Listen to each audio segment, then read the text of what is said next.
I'm really glad that Beaver never got that toothpick. There's no way that that thing should have been anywhere near his mouth.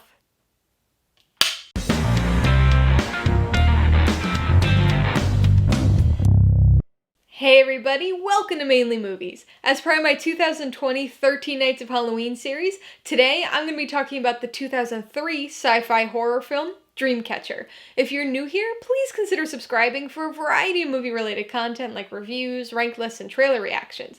All my reviews include a breakdown of the pros and cons, my rating, and some tailored film recommendations, so be sure to watch through to the end of this video for all of that extra content.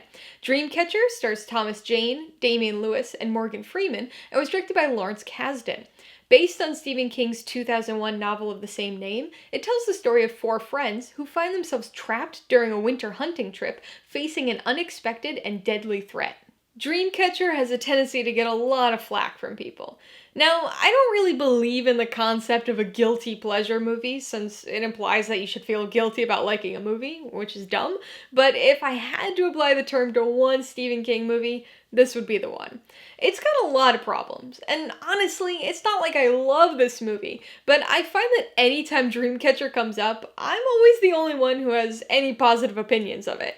And so, it's become this movie that I enjoy in spite of the bizarre decision-making that went into it. This is one of those movies where I like the individual pieces more than the whole. It's actually got a lot of pretty interesting concepts and ideas, and these things are very cool individually, but end up being so strange and just all over the place when put together in a single story. So it ends up being a movie that had a lot of potential. You've got the whole childhood friends reunion aspect, which could have dug into some really interesting things, especially given the unique experiences and bond these particular characters share. A little too reminiscent of it, but whatever. Then you've got the idea of the quarantine, and the mystery behind Ripley and the sick people.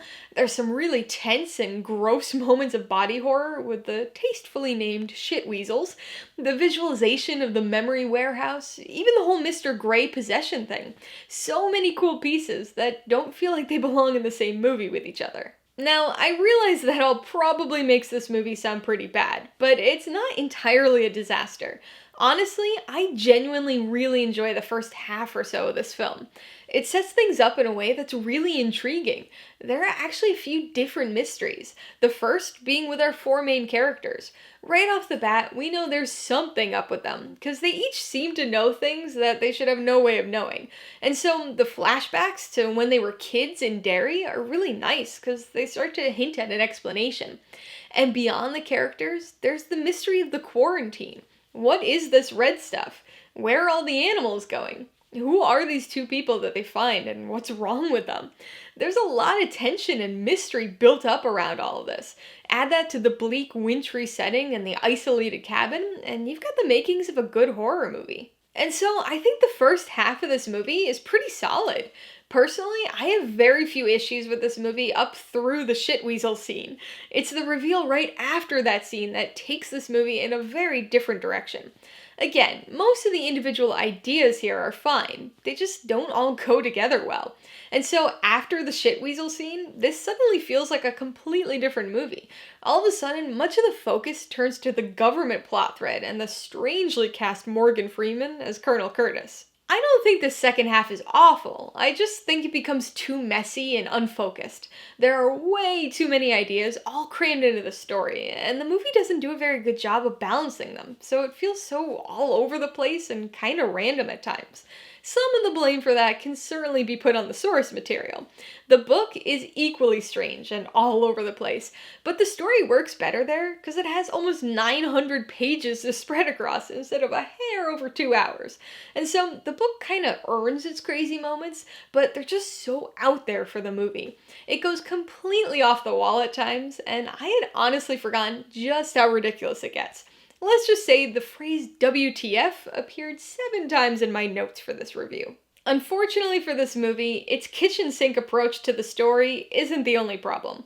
It's just not a particularly well-made movie. There are a lot of strange choices that are really inconsistent.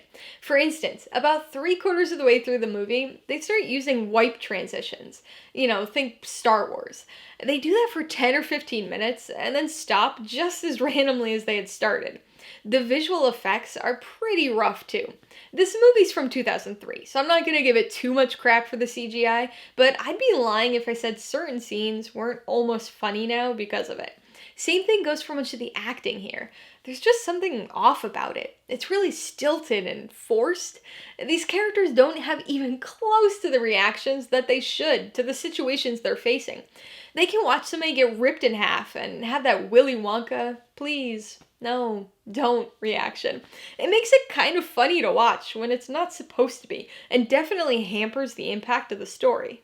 Alright, let's talk about the pros and cons. Really, the only major pro is the concept. And I guess I should specify that I mean kind of the initial setup concept. The first half has some intriguing character stuff that's reminiscent of the Losers Club from It.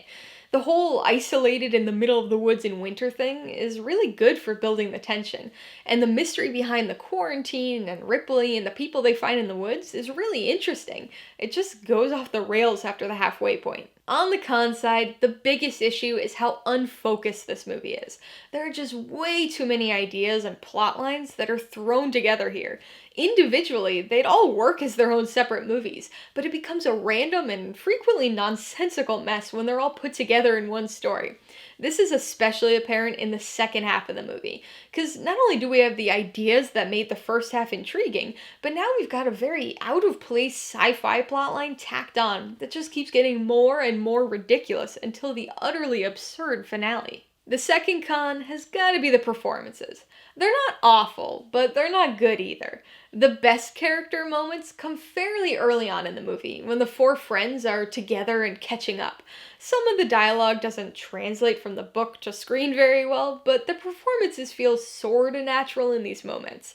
But when we get to scenes involving one-on-one conversations, or the extraordinary number of moments where characters are just talking out loud to themselves, it loses that realistic feel.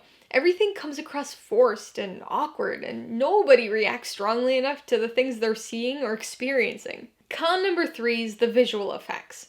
Like I said before, it's a 2003 movie, so I can't crap on the CGI too much, but I got a little bit. For the time period, it was okay. I didn't see this one in theaters, but I did see it right after it came out on DVD, and the CGI didn't seem bad at all at the time. It's only been something that stood out more and more over the years. Some of it's still serviceable now. The shit weasel sequences aren't horrible, but the scenes featuring Mr. Grey and his comrades are pretty rough. And that finale, again, just absurd.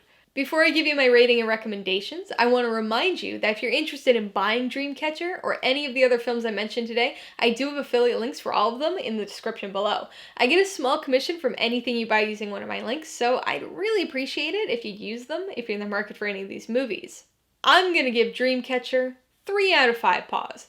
I know that probably sounds crazy high considering how much time I just spent shitweaseling on it, but there's something about this movie that I enjoy, and not even in a so bad it's good kind of way. I actually like this movie, particularly the first half.